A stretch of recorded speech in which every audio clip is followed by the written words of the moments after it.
Hey all, Mark Vega here. If you're new, welcome. If you've been here before, well, you know how this goes. Every episode of Run Long After 60 starts with me on a run. Not behind a desk, not in a studio, but moving. Now this is LA background behind me. I'm running on the sidewalks. But today's guest is Troy Eid. He runs in Denver. He's a lawyer, like me. Got a podcast, like me. Also works at Greenberg Traurig, great law firm. I used to work there too. His podcast is called Chasing the Cutoff. And boy, he does. This guy, his name is Troy Eid, but I think his middle name is Endurance. He's been on super long runs, really hard, challenging runs, and he's got just a great attitude. I mean, he's lawyers. He shows up every day. He represents his clients. And he reminded me the similarities between endurance, athlete work, and the work we do as lawyers. I just love that. This podcast isn't about being the fastest, but it is about showing up. It is about movement. So if you like what you hear, check out Troy Eid's podcast and give this one a thumbs up. Share the content with someone you know. It really helps grow the audience, and it's a lot of fun. Look at this, I'm running faster today. I think because Troy runs faster than me. So I'm pretty sure that's what this is about. All good, Troy. Love what you do. And I think it's time for Troy Eid. Let's go.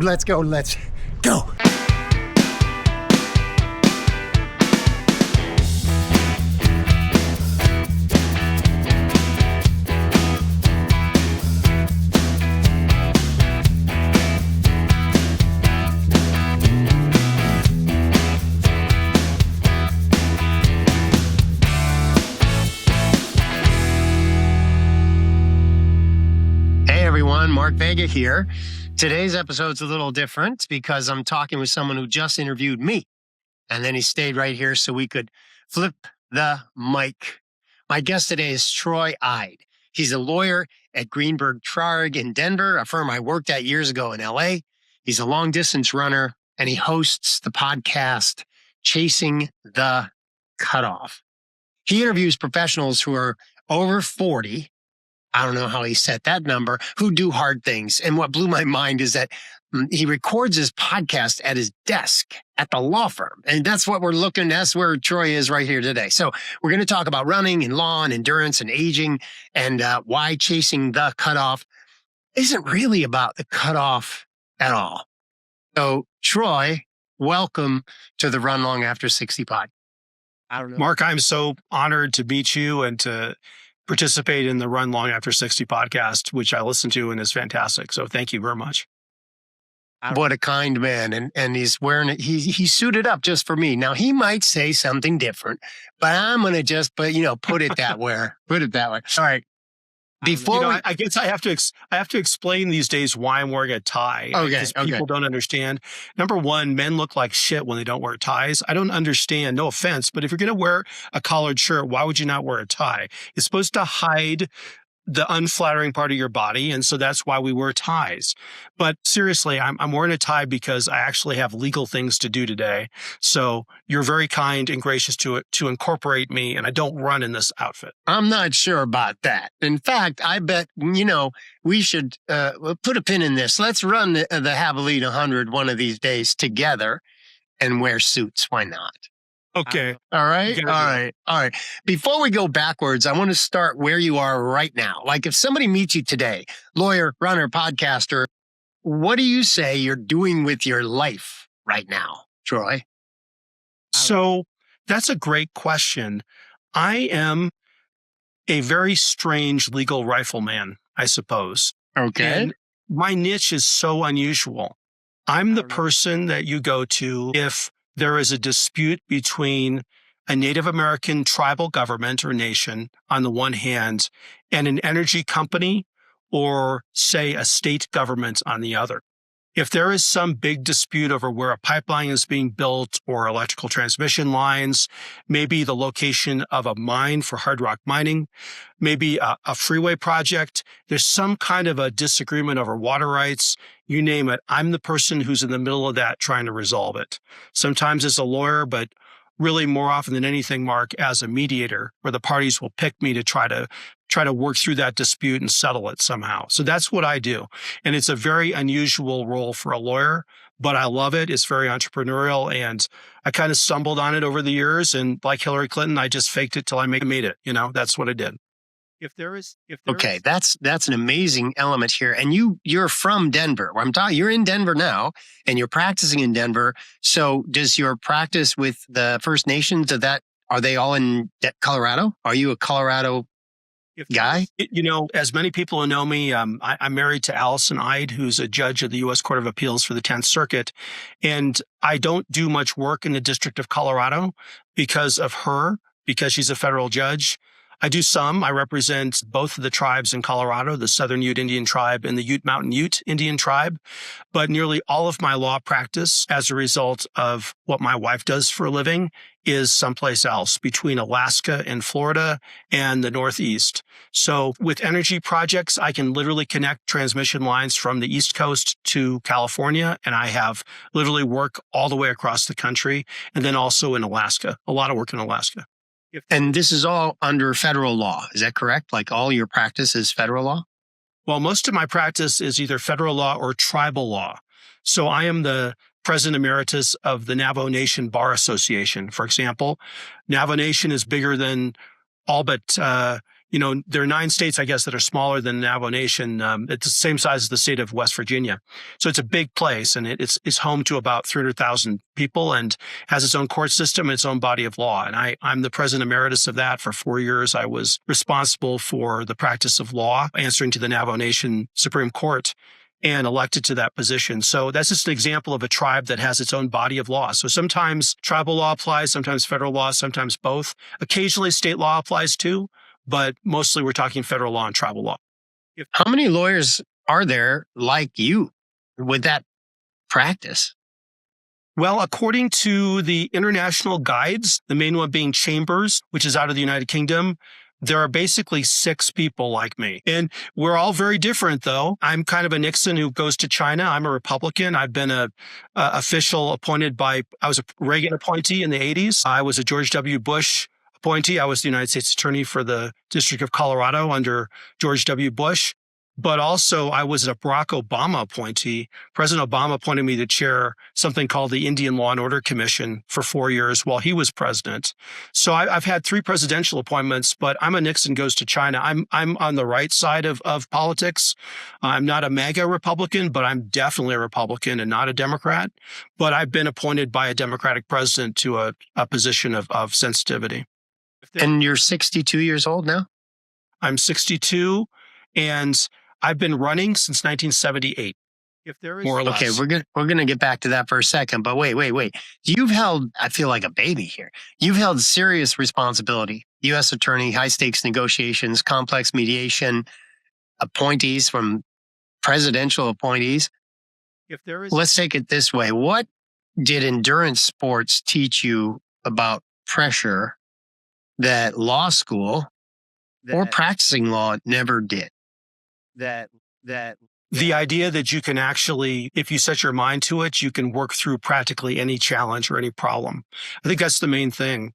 And also, you don't want to be so hung up on perfection that you can't function. And, I think that that's a huge problem in our legal profession. I mean, you're a tremendously accomplished attorney, and I admire your path enormously. And there's just a tremendous drive, I think, in our profession to be perfect.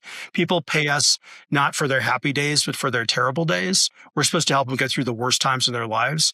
So you want to do the best job you possibly can, but we also have this whole ethic that we got to be perfect. And I think what endurance sports teaches you is that there are times when you can maybe control 3% of a situation, but 97% is completely beyond your control. So try to get the 3% down, and then, don't be afraid to pray about the 97%. That might just end up ruining your whole day and ruining your client's day. You got to be able to forgive yourself enough to keep going. And I think that's what endurance sports teaches you. Man, that's well said. Troy, I think you can't communicate that to younger lawyers, to new lawyers, because they have to get their boots on the ground first. They have to get in the trenches. They have to get some scar tissue, I think, to be able to have perspective.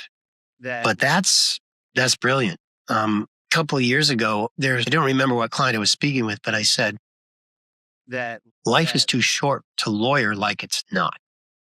That's brilliant. I love that. Right? So that's great. I've never heard that before. That's brilliant. Perfection is the enemy. When it comes to lawyering, I think you're right that we have to see the bigger picture. And it's incumbent upon us as practitioners to do just that. You referenced the mediation that you do. It's not just practicing law. You're really mediating disputes and you're problem solving. So it sounds like that's what you just gave the example of. Endurance running. I'll give you a practical example. I was federally court appointed in the Western District of New York, which is Buffalo, New York. Okay. To help resolve a dispute that's been going on since the 1950s between the Seneca Indian Nation on the one side and the state of New York on the other. And if you've ever been to Buffalo, you know that when you drive along the lake and you're heading west, you're on I-90, Interstate 90, which will eventually spit you out in Seattle if you stay on it long enough. But that section of highway coming out of Buffalo crosses something called the Cattaraugus Indian Reservation, which is owned by the Seneca Indian Nation. And according to litigation that's gone on in federal court for decades, the state of New York does not have an easement, a valid easement or right-of-way for that highway. Yet it's operated since 1954 as a toll road. So the state has collected about $3 billion worth of tolls on that stretch of I-90 over those decades, but there's no legal permission for anyone to be on that right-of-way or easement on that highway because the tribe never gave any kind of permission for that to occur that is recognized under federal law as valid. And so trying to resolve disputes like that, which have been litigated for decades, the amount of baggage that comes in a situation like that is unthinkable. And you learn so much, Mark, I can't even begin to tell you. I went up there the first time when they asked me to help them out, and I met separately with each of the parties. And one of the discussions I had was with the tribal council for the Seneca Indian Nation. And the Seneca Indian Nation is a little different than some tribes in the United States. They actually did not have their treaty agreement with the United States government. They had it with the United States under the Articles of Confederation. So after the Revolutionary War, but prior to the Constitution of the United States, they got a treaty in 1784. And as a result, that tribe doesn't recognize the United States as a valid form of government. And so when the Congress, by statute in 1924, extended citizenship, federal citizenship to members of the Seneca Indian Nation, many of the Seneca Indian Nation members wrote letters back to President Coolidge saying, we reject your government, we reject your citizenship. And they have held to that position in many instances to this day. So imagine what it's like. Their treaty, they think, is with New York, and then legally it is, under the Articles of Confederation, not with New York as it was a state that joined the United States government. So how do you begin to deal with the mistrust? For instance, it is not typical for Seneca Indian Nation members to hold state office or local office in state government, as it would be in some other parts of the country where tribal members might get elected to, say, the state legislature and try to influence state policy. And it's not typical for many of them to even vote in state or federal elections because they don't recognize that government as one that's legitimate within the rights of their treaty. So trying to resolve these disputes, imagine then the right-of-way for the highway for I-90 has been in trespass for decades. How are you going to resolve a matter that has so much baggage to it? So that's the kind of world that I operate in. It's just different. And endurance sports makes it bearable for me to get up and try to do it and do my best every day and know that I'm going to make a hell of a lot of mistakes because I've made more than probably the last 25 of your guests combined. That's rarefied air, Troy. Wow. I'm feeling all tingly. The idea that you get to wrap your head, you have the opportunity to wrap your hands around a treaty under the Articles of Confederation. That is just mind-blowing. And yes, what a challenge, what a hurdle to have to somehow step in the middle and even start the conversations. Is there a moment in that scenario or otherwise, is there a moment in law or running where quitting would have been easier, but staying mattered more? Well, let's just take that example, Mark. I'm so stupid. I go up to start doing this mediation. I think I'm prepped. I'm reading cases after case after case on the airplanes on the way up. And thank God there was a long flight delay in Chicago while I waited for a missed flight and then had to sit there for 5 hours. By the time I got on the plane to go to Buffalo from Chicago, I realized that the treaty that I was reading was an Articles of Confederation treaty, and that what I thought I understood was complete garbage. And I had to throw out all of my preconceptions, but I stumbled on it. And I was trying to do the work. I was trying to understand, but I'm just telling you that I make so many mistakes. I never know what I'm going to expect. And so, is there a moment when you decide to stay? Yeah, I went up there. I was deeply embarrassed. Nobody knew it at the time, but I knew it.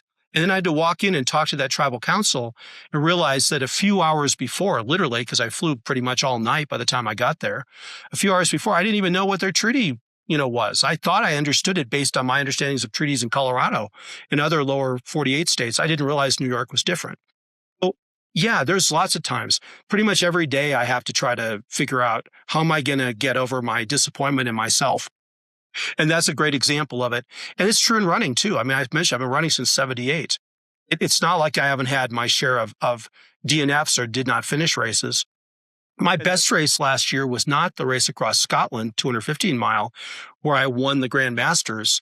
My best race was the one I DNF'd at, mile 193 of a 200-mile race, the Southern States 200. I was so shocked to fall and trip 7 miles from the finish line and concuss my head on a rock and smash my forehead on the ground. I was so tired. I was just so broken down, and I had to be literally disqualified. There was no way medically I could go on at that point, but I had 7 miles to go, and I could see the finish line, the mountain on top of which we were supposed to finish. I could see it in front of me in broad view, and I had to quit after running 193 miles. And, I got to tell you, I learned more from that race than any race I've done in a number of years, because it was so many bad things happened in that race, culminating in my being thrown out of it because I couldn't make the medical qualifications and really couldn't meet the cutoff time. I don't think if I'd crawled, I could have made the cutoff time. I might have, but the race director wasn't going to have that, and he was completely correct. So this is just part of what we sign up for, and it makes us, I think, better people on some level, because we can actually deal with disappointment, especially disappointment in ourselves. But sometimes it's not just about you; it's about things you can't control, and how do you just let the world go and accept it. You're the poster child. I ask people about DNFs all the time. You are the poster child. That image, I hope you have an image of you holding your head, because that is, so many people say, I'm not going to quit. I'm not dropping myself out. If I break a bone, they won't let me continue. Or if I just don't make the cutoff, then I've DNF, but I'm not going to quit. That's a great example of that. Don't you think? Like, we need a poster, like says, how to DNF. How to DNF. Yeah. There's a school of thought that I should have just somehow crawled through, but sometimes you just need to know, as Clint Eastwood says, a man's got to know his limitations. Sometimes you just need to know your limitations. And I had to figure out why the heck my race didn't go better, because I thought I was doing really well the first couple days, and it got harder and harder. And then by the end, I think one of the reasons I fell was that I wasn't strong enough. And I went back and I worked with my weight coach. I've got a strength coach who really works the hell out of me, Nick Barretto. And we just figured out, how could I have a stronger core? How could I have a stronger frame so that I wouldn't slow down so much? Because I slowed down so much in the last, 2 days of that race. It was pathetic. And, I came back, and by the time I did the Scotland race, or I did the Pinoti 100-mile race, and on my second birthday this year in Alabama, I'm a lot stronger than I was just from the gym time. But I got a long ways to go to do my race goals for this year, which are bigger than last year's. You're just a fascinating guy here. So running has been a part of your life for decades, not as a phrase, it sounds like, but like a through line. So was there a point when when did running stop being something you did and started being something you were? So that is the question probably for all of us, right? So I went to Wheat Ridge High School, which is behind me, someplace on the horizon. And when I was a sophomore, it is beautiful, and it's a beautiful day here in Colorado. And when I was a sophomore, high school sophomore, we won the 5A state championship in cross country, and I was varsity on that team. And I had my first, exciting running experience on a championship team. And when it came time for me to go to college, I thought I can probably make it and do well varsity in most places. Well, I got offered varsity spots in places like Dartmouth and Harvard and then Ivy League on the East Coast, but I wanted to go to Stanford, and I wasn't fast enough to get on the Stanford team. I wasn't fast. I wasn't even close to being varsity at Stanford, even though for Ivy League in that era, I was being offered scholarships to run. And so I decided to try to walk onto the crew team. And I'd never rowed a boat. I didn't know anything about crew and about rowing. And so I worked really hard, and I went out for the crew team, and I worked my butt off, but I just couldn't quite make it. Eventually, the combination of trying to do something I'd never tried before all day long and not going to class because I was too tired, I finally just had to throw in the towel. So I went through my undergraduate years at Stanford just running like as a hobby jogger after that and just focusing on academics. I lucked out because I had an academic advisor who no one had ever heard of, with a name no one had ever heard of, named Condoleezza Rice. Wow. And Professor Rice graciously reached out to me, and I was a research assistant for her for one of her books on the origins of the Soviet Navy. And I had this boost at Stanford that I ended up, meeting a professor who would help me throughout my entire career, including when it became time for President Bush to pick a U.S. attorney in Colorado. And I went into the interview, and I saw that my name was circled and that Condi had written a note saying, quote unquote, pick him. And, it's amazing where life takes you. But I went through the University of Chicago Law School. I worked in a couple of years in D.C. in the Reagan administration, but I went through, and then I clerked for a federal judge in the Fifth Circuit in Texas, Louisiana, Mississippi. So I was a hobby jogger during that time, and I came back to Colorado, and I started to run again. But then I had a health scare as I started to practice law. I had two things happen to me sort of simultaneously. One was that my father, who was a tremendous athlete, was the longtime head of the Colorado Soccer Association, was the chairman of the women's team that won the World Cup in 1994, was a great athlete. My dad died at 67 of diabetes complications. And that was after he'd had about 10 years of really horrendous diabetes, adult onset diabetes. Even though he'd been a great athlete, I learned then that I was also hardwired for diabetes. And as I tried to figure out what I was going to do to get control of that, I got something called achalasia, which I'd never heard of. And they don't know exactly how you get it, if it's genetic or if you pick it up from something. You can get it from something in the Amazon, but I've never been to the Amazon. So I don't know how I got achalasia, but I did. And achalasia means that you lose your ability to swallow. So I went from 1 month from being able to be a happy functioning person in 2015 to not being able to swallow even water and being on an IV and having them figure out how they would reconstruct my esophagus, my throat. All the nerves failed. And that sensation you get when you swallow food and that sort of pop that you get when liquid or food goes down, I had none of that, but everything closed up on me.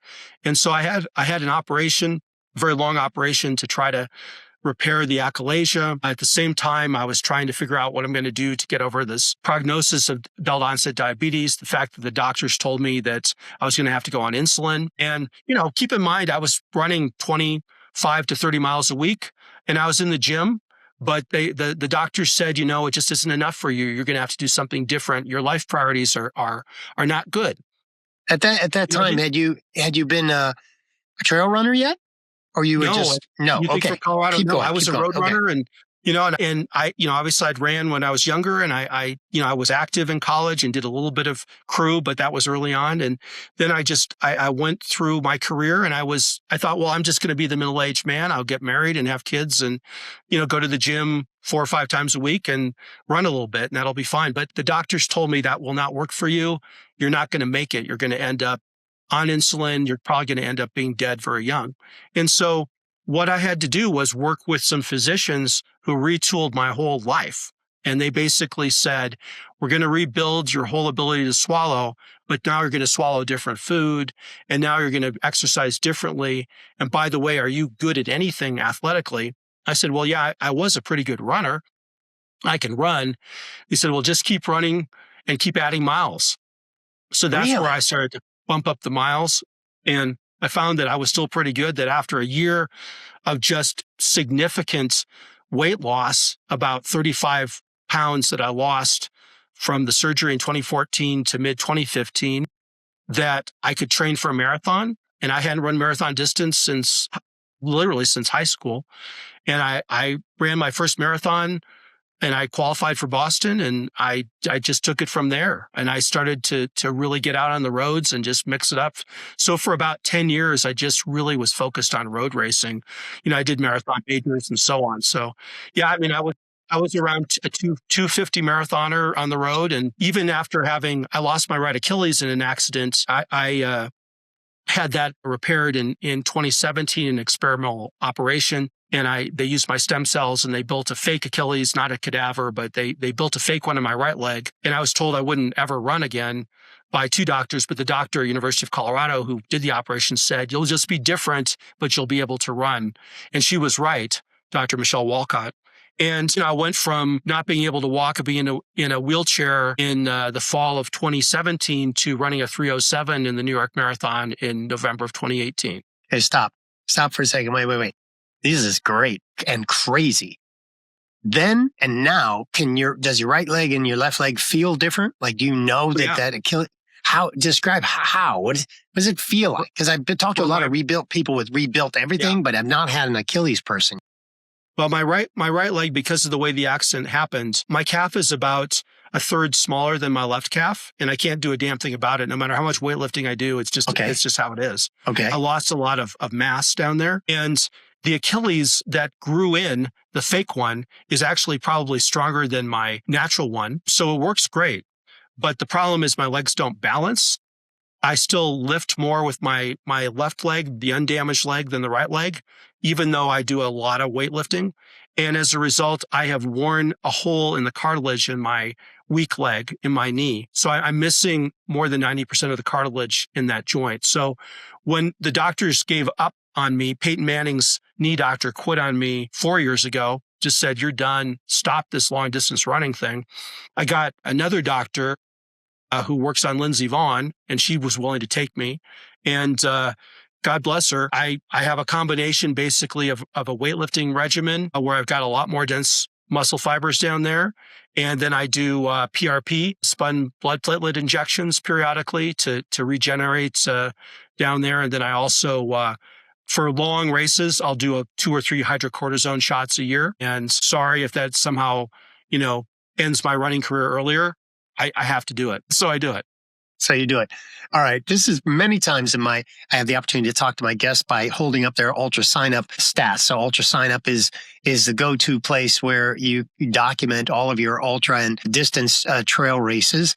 And there's marathon websites, and you can find everybody tracked just about everywhere if you like. But I love that this story now, complete with everything you just described. Now we get to start like summer of 2018, August, the Arizona North Rim Rumble 10K, Jacob Lake, Arizona. This guy, Troy Eid, decides, I'm going to take on a trail run. Let's see what it's like. And according to this statistic, it says 10K. You ran it in 53:35. You were the first place in the race. And obviously first place in your age group. You're 54 years old. And that's the first entry on your Ultra sign up page, which now has like 31 races, which is very impressive. And again, I'm just a baby here. I've got just a few, but you baller, come on. You enter the race, enter the universe, and you crush it. Sign up is pretty lame, Mark. I will tell you though, that I've been on the board of the Navajo Nation race series for 10 years now, and I've run more than 100 races at Navajo, including a lot of ultras. Most of those are ultras. And so I have a lot of races that don't get into ultra run sign up, but my hat's off to people who are really good at ultra run sign up. I'm not. I don't have that many races there. wait a minute, you got 31 and I'm celebrating you and like, wait, but there's 100 that you're missing. Like, dang, dude, I'm trying to put some sugar on it because you step into the universe in 2018 in your first place. Oh, wow. Okay. Well, number one, we should kind of figure out what that's about, because why wouldn't they be on the Navajo Nation? Well, we just don't use it because of the fee structure, and there are other race series that don't use. No, I don't mean to throw shade on Ultrarun sign up. I'm just saying that there are other races out there that the most meaningful races that I've ever run in are the ones in the Navajo Park series, the ultras that we do down there. I'm getting ready. My next race next month is a 50K in Monument Valley that we do every March or February. That's fantastic. So and that's all. Is it all Utah? Is Navajo only in Utah? The Navajo Nation, the race series, or those are just Utah? Arizona, and about 2/3 is in Arizona, and then there's some in Utah and some in New Mexico. That's what I thought. I would love to run I would love to run in one of those. I have some friends who moved to. Moved to Tucson. They just moved to Tucson, and I lived in Tucson for years. So I'm going to come back and visit them. But I think I need to run there. Yeah, please do. I invite everyone to. And the Shiprock Marathon's our big road marathon. It's the second largest marathon in all of New Mexico. It's the first weekend in May. And so USA Today just ranked it one of the 10 best in the United States. And it's also Running Magazine did as well. So think about the Shiprock Marathon. We'd love to have you down there. It's a great race. I think as we run longer distances, the idea of running I remember when I just started, the idea like, oh, that's cool, running a 10K. That's like nothing now in my head. And then I remember thinking, oh, a half marathon, that's nothing. That's a Saturday afternoon, right? And then marathon, same way. But once I dove into the trails, I haven't really done a street marathon for a while, but I don't know why not. It's about the people. So I'm glad to connect with you, and everybody that I've talked with, everyone that I've interviewed has always given me some morsels of insight that are really worthy of listening to and embracing. And I think I've never heard about the Navajo series. It makes sense about, ultra sign up. It's literally just a cost issue. Why you wouldn't kind of keep posting if you have to do that? So I'm in. I'm going to hit Arizona back, and I would love every one of my people that I ever interview. I always want to figure out a way at some point to run with them. So that's the goal here. So without going through 31 or 131 of your races, you start in August of 2018, and you do this Jacob Lake, Arizona. You do Monument Valley, the Longavar Ultra. Yeah, that's 2019. North Rim Ramble again, Mount Taylor 50K. Talk to me about your adventures into trail ultras. And this is about 2018. And at what point, and even to this day, do you still run a lot of ultras on the trails and still run a lot of road races? Yeah. So this year, what are my races this year? It's very eclectic, but I'm going to, after I do this 50K down at Navajo next month in March, I'm going to run the Badwater race out at Cape Fear, which is in the Outer Banks. It's a 50-mile race, and it's part of the 3 Badwater races. Of course, the big one being at Badwater, but there's a Badwater Cape Fear, which is a lot of it's on the beach and some of it's on asphalt. So it's kind of a hybrid. Maybe we'd call it a gravel race, but it's really a sand race. And then in April, Badwater has something called the Salton Sea Race, which is an 82-mile race from the floor of the valley with the Salton Sea east of San Diego to the top of Mount Palomar, which is the highest point in San Diego County. And I'm going to run that race with my friend Chris Hill. It's a team race. You got to run it as a team. You got to be with your teammate at all times. It has, I think, 8 miles of trail and the rest is asphalt. So I'm one of these weird trail runners who doesn't mind running on asphalt for portions of a race or even most of the race. I like long ultras that are on roads as well as on trails, but there just aren't that many of them. And later this year, my big race is going to be the race across Switzerland, or the Crossing Switzerland race. It's a 400K race in July. So it's about 243 miles, I think, from Liechtenstein to Lake Lucerne on the other side of the country. It's 80,000 feet of vertical. So I'm going to be spending a lot of my time running hard races in the mountains to get ready for that. I'm going to run the Bighorn 100 in Wyoming in June to get ready for the Switzerland race. And then I eventually end up at the Moab 240 in October is the plan. So that's sort of my year. 80,000 feet of gain? Yeah. Wait, that's... Yeah. It's How many days? How many days is that race? I love it. It's a 180-hour cutoff, and I'm really excited about it. Didn't know about the race, but because of the points from the ITRA, International Trail Running Association, that I got from the race across Scotland, I applied then for the Crossing Switzerland race and was accepted to it. And I also was able then to apply to Crossing Norway, the Oslo to Bergen trail race, which is a 500K, which is 310 miles, I believe, from Oslo to Bergen, Norway in July of 2027. So I'm already in that race as well. So I'm trying to track the races on Ultra Sign Up. And you've got tremendous distances that you've just covered in the last year or two. Are you selecting? I mean, that race calendar is blowing my mind.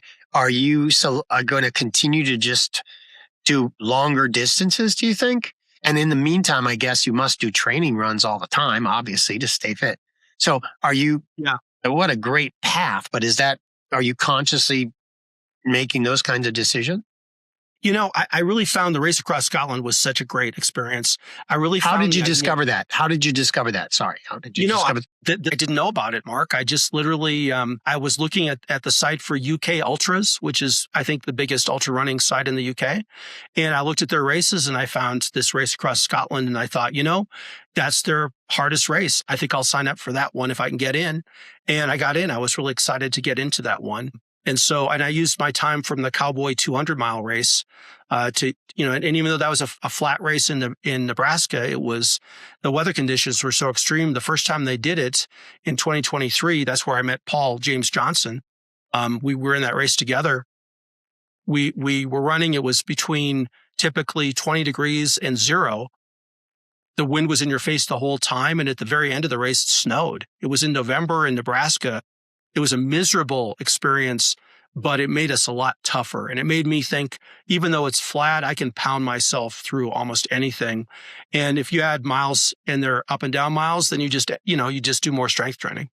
And that's what I've been doing. Okay. So that was 71 hours, the November 2nd, November 5th race, Cowboy 200. You were 59. It looks like it says you were 59, November 5th, 2022. Overall, 15th place, age group place 10. What was the toughest part? I'm looking. Is that your first 200 miler? Yeah, that was my first 200 mile race, was the Cowboy 200.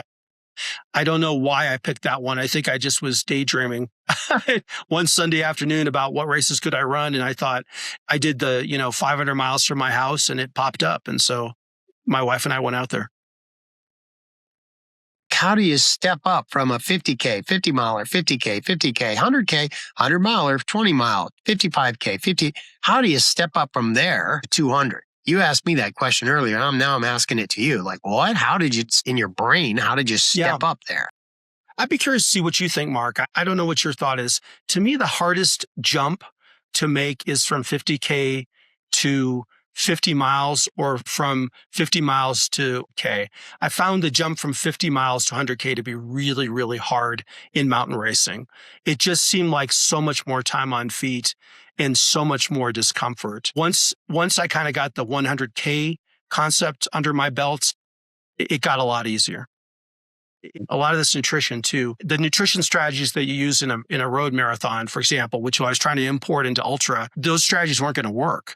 You need real food and you need a ton of food. I mean, I told you about my catastrophic DNF at Southern States this last year in the 200 mile race. I burned in that race just about 70,000 calories. 70,000 calories. I did not have a calorie replacement concept. I didn't think I'd be burning calories like that, but I learned. So when it was time for Scotland, man, I had the calorie replacement strategy going. I had a crew they were packing calories into me. I wasn't feeding off of aid stations. I was having them pack me full of stuff I could swallow, soup that's packed with protein and bone broth and you name it, whatever I needed basically to get the calorie count and the nutrition count up for that leg. They would stick it in my face and I would have to drink it. And I felt great the whole race. I didn't bonk at all. That makes sense for Scotland. So in the 100 miler in the race where you at 193 miles, you bonked your head. That's the one you were just talking about, right? So you did not have a calorie replacement strategy. Okay. How much do you think that attributed to your feelings of control or whatever that might have led you to slip and fall and hit your head anyway? Is that part of it? It was like a bad marathon experience. I had a trail marathon experience a while back where I bonked at mile 22, and I didn't do any decent nutrition. It was stupid. It was early on kind of in my journey. And I literally was like the lights going out, dimmer in my mind as I was running. And suddenly I was on the ground. I don't even remember falling. And had someone not come by and literally cradled me and gave me gels to eat when I came to, because I was unconscious, I wouldn't have finished that race. And I learned at that time the nutrition concept was something that I was not understanding properly. But I still used a marathon strategy, I think, for ultras for a long time. Oh, well, I'll just carry more gels with me, or I'll have them in my drop bag, or maybe I'll just take a little bit of a carbohydrate solution in my bottle, like a Perpetuum from Hammer Nutrition or something. I didn't think about how many calories was I going to burn and how do I get enough calories in. And it might be mixing my own products and trying to figure out how much am I burning things. So in the Southern States race, people think, oh, Southern States, whatever. Is it flat? No, it's a mountain race. That race was 32,000 feet of vertical. It was a hard race. That's no joke. Alabama and Georgia mountains, it was hard. And the mountain portions were brutal. And so those first day, 2 days, and then into the third day, I was doing great. And I felt great. I was in really good shape, probably the best shape of my life at that point in time. I'd never run up the mountains better, I don't think, as an adult, older than 50. But then I just ran out of gas. I was so cloudy and almost dysfunctional, and it translated into being slow moving and slow thinking. By the time I got into that third night and I wasn't really eating and consuming enough nutrition, I just started to crater. And so by the time I was stumbling on the trail and finally fell down, I just didn't have enough food. I thought that I could just, live off of, one gel every hour or something. It just doesn't work anymore. So you got to have a nutrition strategy. It's critical. And what's fascinating to hear you say it and knowing how many races you've run, that it doesn't come natural, I guess. It's not a logical thing that we think about. So you've been doing this a long time and it feels like such a new, relatively new discovery to you. So if that's true, it's better to be lucky than smart, Mark. Listen, whatever it takes. That's right. Let's talk about, so planning for Scotland now, or in this year, what do you eat? And this podcast too is for people who are older. They've been doing a lot of things. You've run so much more. I love though that it looks like you relatively recently discovered, oh yeah, I'm going to figure out the nutrition. So talk about the food, talk about food and fuel, hydration, your salt intake, and talk about the food. How do you do it? I'm an old goat, right? But I've been running on the roads most of my career. So even though I'm from Colorado, I didn't do a lot of trail running. And so the longer distances, the ultras, the trails came later for me. I mean, I didn't run an ultra for the first time until 2016 was my first, genuine ultra marathon, that was a 50K or 55K, I think the first one. And so I had to try to learn the nutrition strategy by watching other people. And I initially applied my marathon kind of strategy, and it just doesn't work that well. So, for crossing Switzerland, I'll have a crew again. The crew is as important as the runner. And Mark Brotherson and Trina Ruland are going to crew me again. Knock on wood. This is wood. And they crewed me in Scotland. They're brilliant, and they're endurance athletes themselves. They're weightlifters, but they're into all endurance sports, and they understand nutrition. So we'll just come up with a lot of soups that have a lot of extra nutrition in them. Because of the achalasia, Mark, that I described to you, and I had my throat rebuilt and so on, and my esophagus, I can't swallow normal food. So when you talk about being an aid station volunteer, as I've been, and making quesadillas for runners, I mean, if I ate a quesadilla in a race, I'd die. I would literally... my throat would clog up and I'd fall over dead probably on the side of the trail, or at least unconscious. I can't swallow a quesadilla to save my life. This is like a screen. This is like listen, this is coming off as a screenplay. In the first 20 pages, there's 20 stories. Wait a minute. Okay. What does that mean? What does it mean now? Because I should have asked you then, but I'm asking now. So as it gets rebuilt, what do you eat? Forget training. Like what do you consume now? What kind of textures? Like how do you do it? There's some foods that work for me and some that don't. Anything that has like bread or flour, anything that can kind of stick, like a melted cheese or a paste, I can't swallow it. So, somebody like, oh, you got a peanut butter and jelly sandwich at this aid station. I can't eat that. I can't eat the bread. I can't eat the peanut butter. I can't do it. So I have to have other foods. And what I've learned over the years is that I can now add nutrition to soup. And even if you can't heat soup, I've trained myself I can swallow pretty much any kind of a broth or soup, whether it's warm or cold. So I don't have to have it heated. I prefer it heated like any normal human being would. But, if it has to be some vicious vichyssoise, I guess I'll drink that as well. If necessary. Are you carnivore, omnivore, vegan, vegetarian? What do you do? No, I love meat. And if you can grind it up in a way I can swallow it, I'll take it anytime. But I can't just be eating pieces of meat. That's not going to happen in a race. So, so when they hand you a burger, there are times I can kind of eat a little bit of a burger, but not much of it. I do pretty well with pickles. There are things that are kind of standard ultra fare. Pickles are good. I can kind of eat a pickle. If I can't find a damn other thing, I'll eat a banana. I don't like bananas. I think they're disgusting foods, but I can eat banana after banana after banana because I can swallow the damn things, and they're good for you. They're really good for you, even though I don't like the taste or the texture of them. I can eat them. So, I just ran the Pinotti. There were times I couldn't get anything out of an aid station but a banana. So I'd eat like 3 bananas. And sometimes I'd put banana in grind it up in ramen juice and drink it out of as if it were a soup. And, as disgusting as that sounds, baby food, I can eat baby food.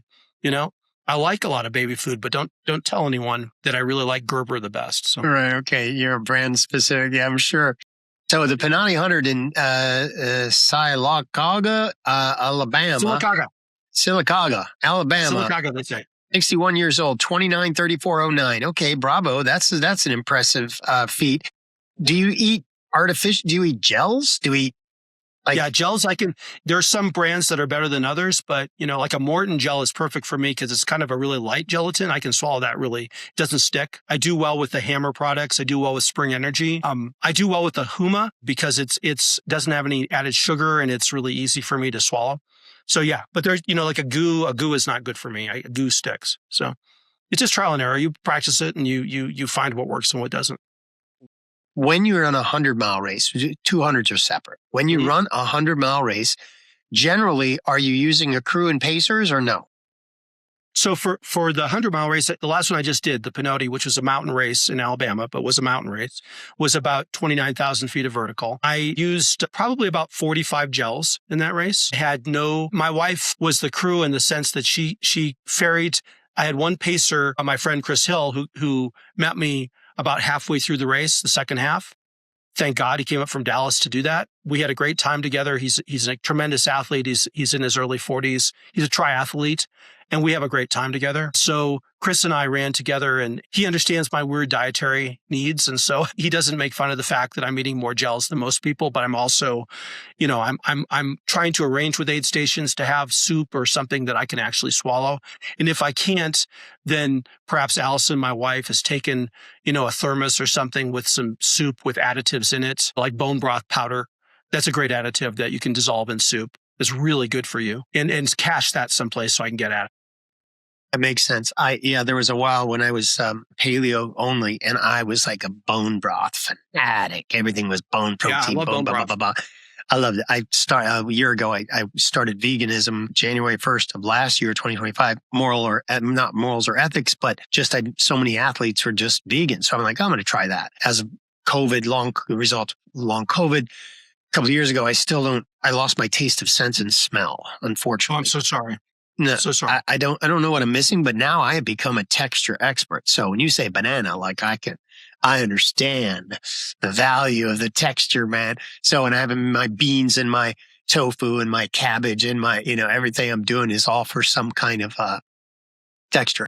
What about drinks like Tailwind, right? So that's So I have really good, I'm a Hammer nutrition ambassador. That's Hammer? Okay. Hammer does that? I've had really good luck with Hammer's Fizz. They have a Fizz product that's got an electrolyte that you just put a tablet in a water bottle and it fizzes.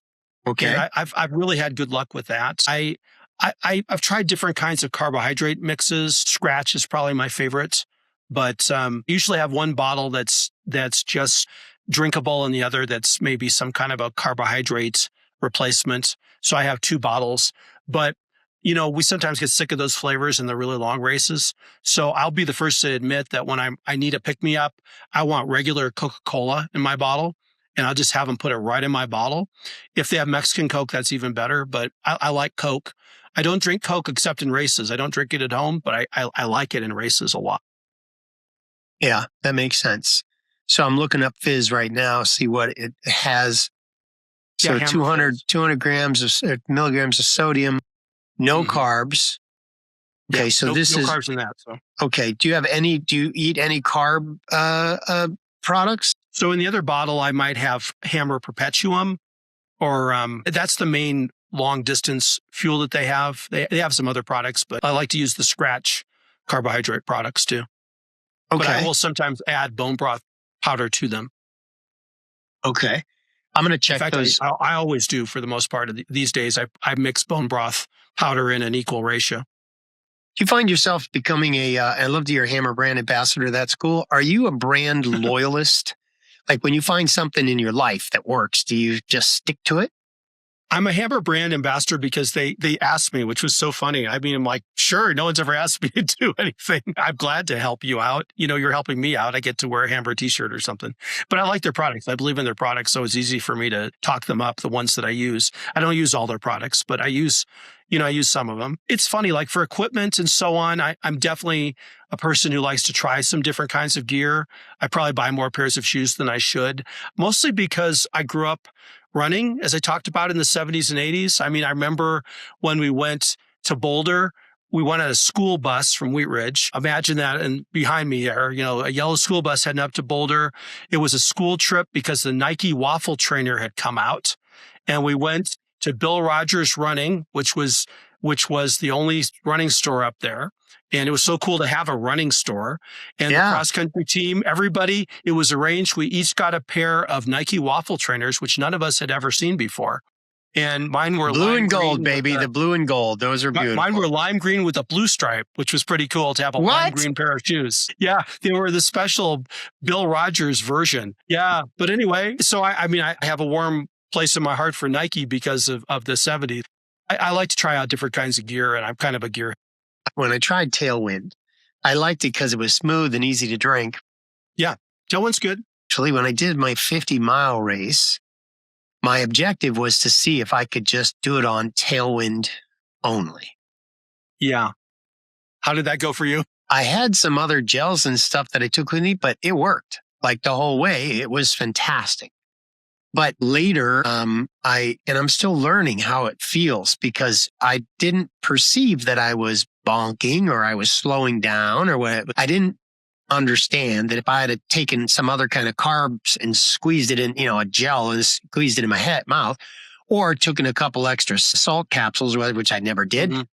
I didn't realize that it's possible that my pace and my movement, which I loved, and I loved, it was the greatest race ever. And it took me 20 hours though to run 50 miles. But anyway, it was my first. I loved it. It was very great. But after I realized, but had I fueled differently, because I felt good. I didn't feel bad, but had I fueled differently, I bet I would have had a different result. So I went and got a sweat test, a high precision hydration and fuel sweat test, right? That's great. That changed everything because then I took all the guesswork out of it. And so I realized how much I lose. Hammer. Yeah. Did you? Yeah. When did you do that test and how did it affect how you fuel or hydrate? I never would have used those salty fizzy tablets. I didn't realize how much salt I was losing. Right. Yeah, me too. Yeah. Me too. All those years. It would have helped me in marathoning too. I just didn't quite understand it. But, it's interesting when you talk about this. I had a really fun race last year. It was 100K. It was the Silver Heels 100K in Colorado. It was a mountain race. Okay. A little hard race and hard course. And I kind of did what you described. I had a lot of gels with me and I had some carbohydrate mix that I had cached. So I was drinking some Hammer Perpetuum and some Scratch. I had those mixed up in some bone broth.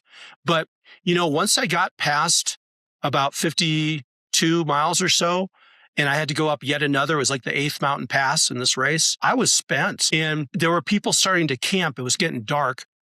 and they were starting to camp out, and people were cooking by the side of the trail. And there were some folks making hot dogs. And I just finally yelled out, "Hey, what's for dinner?" And the people there they both gave me a hot dog. So I had 2 hot dogs, and I'm not good with the bun, as I explained, but I can hold that damn hot dog in the bun. Okay. And if you put a bunch of ketchup on it, it's even better, and mustard, then I can slide it down better. And so anyway, I had going up the pass, Boreas Pass, for those who know it, above Breckenridge, the last pass, I just packed in 2 hot dogs, and man, I felt like I was starting the race afresh. I felt so good. It was incredible. By the time I finished that race in about 21 hours, it was amazing. Was that the first time that you made that direct? It was not just correlation, but there's causation involved here. You eat that hot dog and it gave you fuel that allowed you to, right? Was that the first time it happened? No, I learned that in my DNF at Southern States, because there was some good old boy, God bless him, who came to the aid station and brought with him, he'd slaughtered a hog, he said, and he made pork stir fry with noodles, just because he's good at doing that with a great big wok. And this good old boy was just dishing it out, and the aid station said, "Go ahead and do it." And I mean, it was so good that I had as much as I could possibly stand, and I could get these noodles down, which was awesome. And then I filled a Ziploc bag, like a whole freezer bag full of it, and took it with me. And man, that was the greatest thing ever. That's when I learned, you got to eat real food that you can actually digest, that won't make you throw up. I'm lucky, Mark. Some people throw up a lot in races. I've only ever thrown up once in all of my races, and it was not a big deal. But some people get sick a lot. My stomach doesn't get sick. For me, it's just the swallowing part because of the achalasia. That is a great story. That good old boy, man. Yeah, fresh pork stir fry, and I couldn't understand what he was saying, except that he just slaughtered this hog that I was eating. It was great. My God, that's wonderful. That's wonderful. It's like going to eating elk after hearing Cam Hanes. Exactly. Only in northern Georgia would you get that. Man, I love it. My coach said after the 50s, well, that's good that you could do it with tailwind, but you got to get in some real food, And Catra Corbett is one of the greatest of all time. I had the opportunity to interview on the podcast. Yes. She's amazing. And she said to me casually, well, yeah, just do this and grab a couple of walking tamales and I'm good to go. Yeah. And I said, walking tamales, what's that? Because I thought she just meant you went to an aid station, grabbed the tamales and was walking with them. She said, no, Mark, it's a thing. Look it up. I'm like, okay. Sure enough, I looked at this product, the Philo's walking tamales. It's, 400 to 500 milligrams sodium and, 27 to 30 grams of carbs. It is the greatest, it's real food, quote unquote. It's real food, right? You don't get to eat up. So you've had them? Have you had them on a run before? Do you know? Okay. Yeah, those I can actually swallow, which is amazing. I have to have some liquid, but I can swallow them. Yeah. Highly recommend them. Highly recommend them. I put them on a subscription feed on my Amazon now. I have them. And I always, no matter where I'm at, how many miles I'm covering, as long as it's 10 or more, I always take one just because who knows? And it's not like exactly. I haven't because I haven't run as many miles as you. I haven't experienced palate fatigue yet, really. Oh, yeah, it's bad. It's bad. So now take me, if you don't mind, if you got a minute, take me into why you think jumping or going from 50 miles to 100K makes such a difference. And then I want to talk about what my experience is. I think it's because the concept of running all day and all night, right, that's kind of the 100-mile race. I understand that it may take a lot longer than that, but it is a concept that unless you're one of the true elites, right, you're going to probably be out there all day and into the night and maybe all night, right? That's kind of the way it is for most of us. That's the minimum. The 50-mile race is really kind of the concept of running a whole day. Now, maybe you end up in the night, right? That's happened to me, for sure. But sometimes I've gotten a 50-mile race done in a whole day. I ran the Old Pueblo 50, and finished 10th in that race in the COVID year in 2020. I was really excited to get on the podium. I was 11th, but then it turned out the guy who was in first place cheated, and they caught him on a drone. So don't cheat. This is my message to everybody. The guy didn't have the miles in, and someone picked it up on a drone, and he was dethroned. So I ended up getting on the podium from 11th to 10th place. And I got to see the sunset of course, you know this because you lived in Tucson. This is down by Mount Wrightson, so it's southeast of Tucson. I got to be coming down to the finish line and the sun was setting. I did that whole 50-mile race in a day. It was just absolutely incredible. It was a wonderful experience. But for jumping from running for a whole day, that's one thing, but running for a day into the night and maybe for a whole night or most of a night, which is the 100K, that's hard. I think it's very hard to mentally run a whole day. And then, you want to have, your dinner and watch your, YouTube on TV and you're streaming and, whatever it is you want to look at, slow horses. I don't know what you watch, but you have your day, right? And you have your snacks and you have your dinner or whatever, and your nightcap, whatever that is. Maybe it's just some kind of tea or something like it is for many of us. But I think you're having to go all night then, or most of the night after a day is really hard. So that's why I think it's a difference. It's just a psychological challenge. Does that make sense to you? It does. It does. Am I crazy? No. I'm reflecting on it, and I'm looking at the times that you've put on, and they're all relatively fast. Is that that old Pueblo is 2020. You ran that thing in 11 hours, 11:46. It says. Is that brilliant and fast? And I think I'm trying to be realist about this. And I'm so excited about the 2026 because it's possible. I don't even want to say this out loud because I don't want to give it too much power, but it's possible that you got to train and be ready for whatever it is you're trying to do. Period. So I picked a race at the end of the month or January. Yeah. Where there's a 17-hour cutoff for this 100K.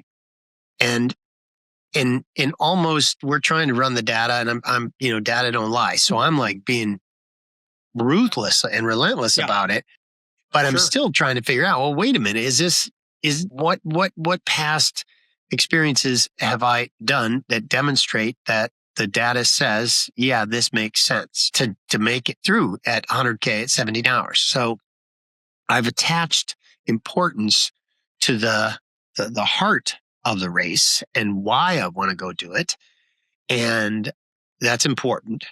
But I'm thinking like, wait, but can I do this? Am I going to be able to do this? So I'm looking at the data and we'll find out. And I just did this 100K effort in November, and I picked the November race because it was lower elevation and there was no doubt in my mind I could finish it without messing with the cutoffs. And was 2.5 hours ahead, just 20 miles into the thing, and got lost and it's you're out in the middle of the desert, man. How can you get lost? That's the other thing. For God's sakes, come on. It happens.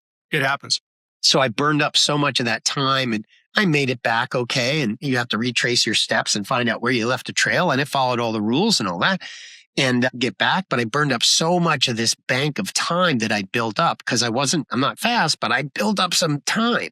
So even with that, I knew it was going to be okay. So I made it past the first and then the second aid station. And by the third aid station, I'm like, oh man, this is going to be tight. I make it, but I have to really finish in an hour. It's only 4 miles, but I have to go finish this one thing in an hour. So I had to maintain like a 15-minute pace on a relatively tough part, in the middle of the race. And I had a pacer by that time. And it was my first time I ever had a pacer. We run out there, we get a little lost ourselves, but that just cost us a couple minutes. So it wouldn't have saved me. But I get up and I'm like, I'm out. I couldn't do it. And it was really a bummer. So I handed the bib and I finished. The race director was super cool. I'm like, dude, I'm out here in the middle of the night. My goal is to run my age in miles. I'm 62. I got to finish this thing. I'm bummed that I'm not going to get that medal, but we good? He's like, yeah, I was out in the middle of nowhere. He said, yeah, you're good. Go for it, man. Go for it. So I actually finished the total cutoff time in their race was 22 hours. And I finished my 63 miles at 22:15. Mm-hmm. So I was there. I mean, it felt really good. So I'm very proud of that, except for getting lost. But that was supposed to be the race where I could bank that medal, because the race coming up in January, I already knew, like, oh, funny that you said that was the distance that can get you. So I'm excited to kind of cover that. And then the difference between 100 mile and 200 miles, let me ask you this one, flip the question on you. Feels to me like there's such different beasts that even if I can never run fast, because I'm not going to stop at 200 miles unless I hit my head like you did, and the race director says you're out of the race, you're not going to do it. So that's okay. That's a perfect poster child DNF, in my opinion. And I'm also comforted by knowing that if I'm in the game and I'm going to be here till I'm 104 years old, I got time. Is that your goal, 104? Yeah. It's a good goal. I realized as I start having conversation with people like that, and like, yeah, I'm going to max to 100. I'm like, no, I'm going to 104. They're like, why? It's like, because I think if I set it up so that I'm going to make it to 100 and it becomes this important thing, there's a possibility you're going to make it to 100, then you're going to die. So I don't want to do that. I want to get a couple more. I want to get a couple more years in here. It's clear, Troy, that you're not running despite age, you're running with it.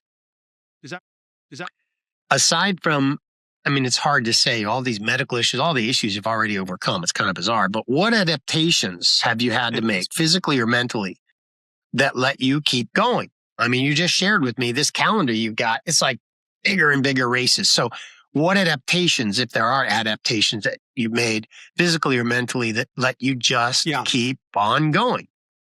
Yeah. So there are two I might describe. One is work related and one is perhaps race lifestyle related. The work related one really goes back for me to around 2014, 2015, when I had my health issues that I described. And that was to try to ask myself, who do I want to be? Who am I? And to try to admit to myself, not sounding cocky, but it just is, I'm an athlete. I'm some other things too. I'm a husband and a father, and I'm a professional. I'm a lawyer, but I'm an athlete. And if I'm going to be an athlete, I'm going to live like an athlete. And I'm not going to have the world tell me that because I'm not Jim Walmsley or Zach Miller or something, that I'm not an athlete. Well, I'm an athlete. I've chosen to live as an athlete. I don't have to be the fastest person or even the 10th fastest person or the 100th fastest person in a race to be an athlete. I can be an athlete. I can live as an athlete. So I had to decide to be an athlete. And that means that you live as an athlete. Your life has to have some balance around that. You don't just do everything else, then you add on the athlete part at the end and think that's going to work, because it doesn't. So for me, I have a target. Each day I try to work out in some fashion 3 hours a day. And I don't make that maybe most work days. Some days, though, I make even more than 3 hours a day on a work day. And some work days, to be honest with you, I don't really work half the day. I'll drive up to the mountains, before it gets light, and I'll do my 15 miles above, timberline as much as I can when the weather permits it.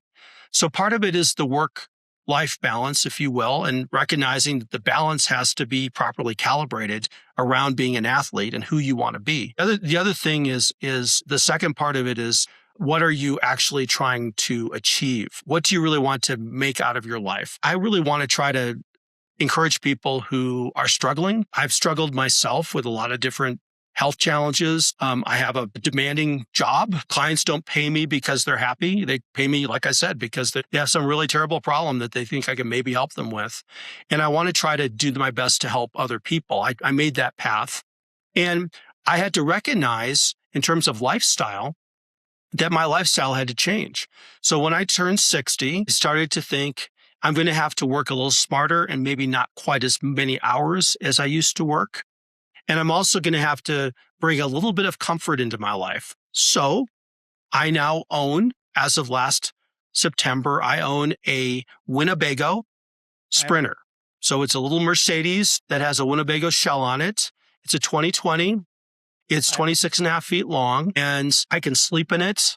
It's got a little tiny kitchen in it, and it's got a nice refrigerator, and I can cook my food. And, if it gets cold, I can turn on the furnace. And it's kind of an idiosyncratic machine because it's German, motor technology with American comfort technology. And the American part is quirky and the German part is rational. And so it doesn't always go well together. But by and large, I've been able to take this vehicle with me to a lot of different places. And you might appreciate that this vehicle was once owned by Greenberg Traurig, the law firm. They used it during COVID. It was named for Mel Greenberg, the founder of our international law firm, and it's called Mel on Wheels. So I don't have the wrap, but I have the original Mel on Wheels logo on the side of this vehicle. So Mel and I and my two springers, Churchill and Wyatt Earp, are my two English springers. We'll go out and we'll use Mel. And as we recently did, my son Alex was in town from Washington, D.C., who, like you, has spent a lot of his time in South Korea and is fluent in Korean, by the way. And we decided to go down to Southeast Colorado for New Year's, and we parked that Sprinter, and we did a 18-mile adventure out to some dinosaur footprints and back. I didn't see anybody else, because who does that on New Year's Day in southeastern Colorado? About 110 miles straight east of Trinidad, Colorado. So, I have a different lifestyle than a lot of people have. And I've had to adapt to recognize that I'm not getting any younger, and I need a little bit more sleep and a little more rest. And maybe I shouldn't be sleeping in my car before every ultramarathon, in the seat of the car, like I've done so many times in my life. You're talking my language. That is a brilliant move and a brilliant thing to have. I think I set up way too many challenges for myself just to get from point A to point B. Not sure why. So I sold all my 4-wheel vehicles and I just have motorcycles. So in the last couple of years, when I go, I pack everything on the motorcycle and I have an adventure bike so I can go anywhere off-road. I can go anywhere. What do you have? What do you have? Harley Davidson Pan America. Perfect. That's great. It's a 2022 special, Pan America special. I love it. But I realized it shouldn't have to be so, such a chore to get my butt to the start of the race at 5 a.m. and undress, and it's freezing cold wherever I am, undress or just put on the gear. And then you run the race. And then this is what I didn't calculate. It's on the way back. So it takes... Oh, it's horrible. It's cold to put the gear back on, and then I get it on, and it's, so it's not very smart. So at 50K, I'm okay. 50K, I can do it all day long. I've left my house at night more than once, or just leave it 5 o'clock at night. I'm like, I'm going to run to the trails and do a 50K. And sure enough, I did it and got home by sunrise. It was beautiful, right? So I told myself 50K is good, but now I've got to do what you did. So I'm inspired by you. Yeah. I've got to find a vehicle that lets it have one motorcycle, and it's not an adventure bike. My son's got an adventure bike. I've got a Kawasaki W800, and my runner friends just are appalled that I am not, constantly riding my gravel bike, but I like my motorcycle. I love it. But I can't say enough about what it's like to have a little floating bed that you can actually close the door and get some sleep. It's really nice, especially when you're 62. I'm gonna. All right, this has been great. Let me fire a bunch of quick questions at you. Give me some quick answers, and then we'll wrap it up. But I love this from a soundbite perspective, from a GT lawyer perspective. It's really fun to speak with someone who's so brilliant from a professional perspective and who puts in the time and the miles, man. It's just so impressive.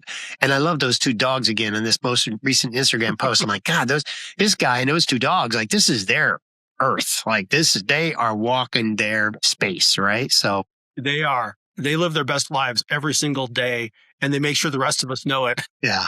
All right. Here we go. What's the race that taught you the most? Well, I think the Southern States 200. I got a postdoctorate degree in degradation and stupidity. And I was well-intentioned, but I needed to really rethink my game if I was going to make a jump to a bigger race. I wasn't ready. What's harder, a bad day in court or mile 80? Oh, that's a great one. Bad day in court is probably more painful. I once had a couple judges really take off after me after I made an argument in the U.S. Court of Appeals for the Ninth Circuit in San Francisco. And they didn't like the way I argued the case. And they told me that they didn't like it, and they didn't basically like me. And it was in front of my client, and that was a bad day. And that probably hurt more than any mile 80 I've experienced. Flip side is, though, that I've had some bad falls in races. I had one in a 100-mile race where I punctured my contact lens as I fell on a branch. And I don't know how it didn't poke my eye out. It just scraped the side, but the contact lens was literally skewered on the end of a branch as I fell and went down. And so, I feel blessed I didn't lose my eyeball, but that was that was terrible. And I was all scraped up and had a Navy medic not help me at the next aid station. I mean, I was literally running like this to get to the next aid station. I was hurting so bad, and I had to get my glasses on, but I was so disoriented, I couldn't even really stop to do that. So anyway, that was a mile 80, but there are times when maybe it's even worse in a race. So long answer. Lawyers get paid by the word. Sorry. But a good one, right? Yeah. Yeah, right. Lawyers get paid by the word. One habit that keeps you durable, a habit, like something you do all the time with, you don't have to think about it anymore. One habit that makes you durable. Prayer. Prayer is my life. I run, I pray, I pray. Prayer is what makes me durable. That's it. The most important thing that makes me durable. Well, that's beautiful.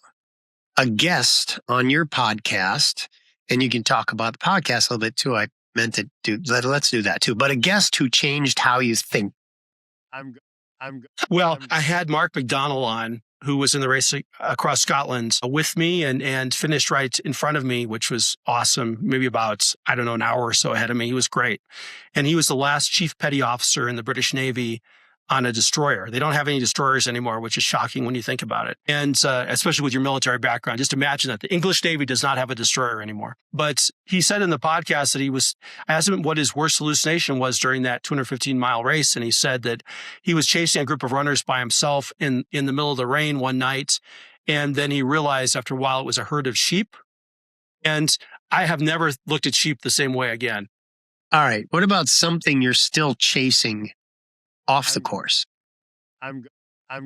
To be a better husband is number one. I'd like to be a much better husband than I am. I've got a beautiful wife of 36 years, Allison. And, I've been very blessed. 2 wonderful children, 29 and 24, Emily and Alex.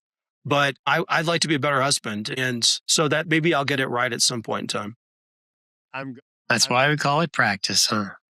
Yes. All right. Talk about chasing the cutoff. Why did you start the podcast? How do you keep it going? Why do people want to share their stories with you?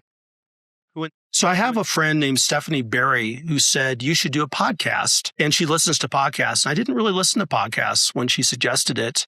And I had mentioned to her that I wanted to write a book sometime, and she said, you should do a podcast. And then I remembered how many other people had said that to me, including my son, Alex, my daughter, Emily, over the years. And I thought, I haven't paid much attention to podcasts. And maybe this is something I should do. And then I went and looked, and I thought there are millions of podcasts. Why would anyone want to look at my podcast? How would they even find it? But then I talked to Santiago Ramones, who's the editor of my podcast. And he's a podcast producer, in effect, really good at it.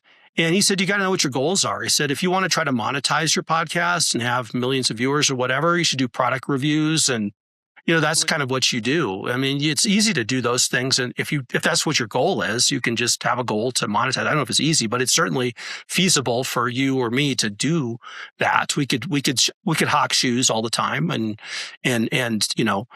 tights or whatever it is. But he said, you should think about what your goals are. And I said, well, I think my goal is to have a body of work. I want to be able to consistently produce a body of work that's relevant to people I respect. And I want to meet people like the Mark Vegas of the world that have similar interests who I could never find otherwise and would never find me, because I'm pretty sure we've got some work to do together.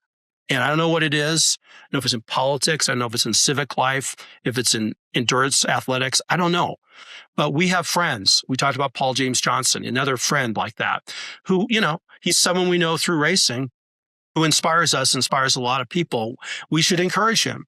He encourages us. And there are a lot of other people who can learn from him and all sorts of people around the country, around the world. So I just want to have that network and try to build it up. And I don't know where it goes. And I just know I'm not there to try to make money out of it. I just want it to be something that stands alone as having some value. Beautiful. I never thought I'd consciously connecting with people through a podcast. And yet here we are. That's exactly right. I search for lawyers, GT lawyers, all the alumni of GT and other firms I've been at. I try to look all around for people who are aging and running and lawyers. And I did the same when stroke related or not. And then It's kind of like when they stopped looking, all of a sudden that's when they started to find, right? Find. So you have a platform right here, right now. So if someone is listening, they're 60 or they're 65, whatever they are, let's say somebody like that, like us, but they're thinking, I might have missed my window about fitness and getting out. I might have missed my window.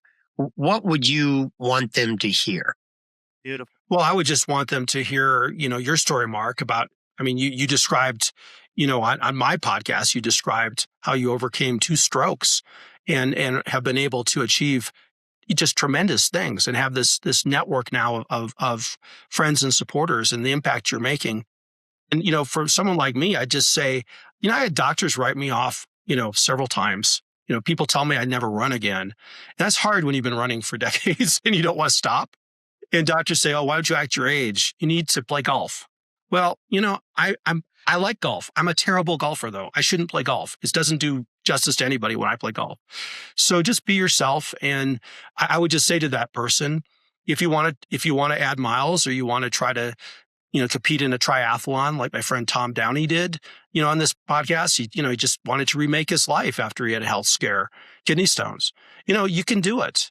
Maybe it won't be what you think. Maybe you won't want to do the biking part of the triathlon. You'll just want to swim. I don't know, but you should try. And nobody else knows you but you. So listen to yourself, listen to your family and your loved ones. Beautiful. Troy Eid, thank you. Thank you for the work. Thank you for the miles. Thank you for the perspective. You can find Troy on Instagram at chasing.the.cutoff. On YouTube is Chasing the Cutoff. And right where you wouldn't expect, recording conversations that matter. So thank you, Troy. Thank you for today. Thank you, Mark, very much. As always, this is Run Long After 60. It's not about speed, but it is about staying in the game. All right. Catch you on the next one.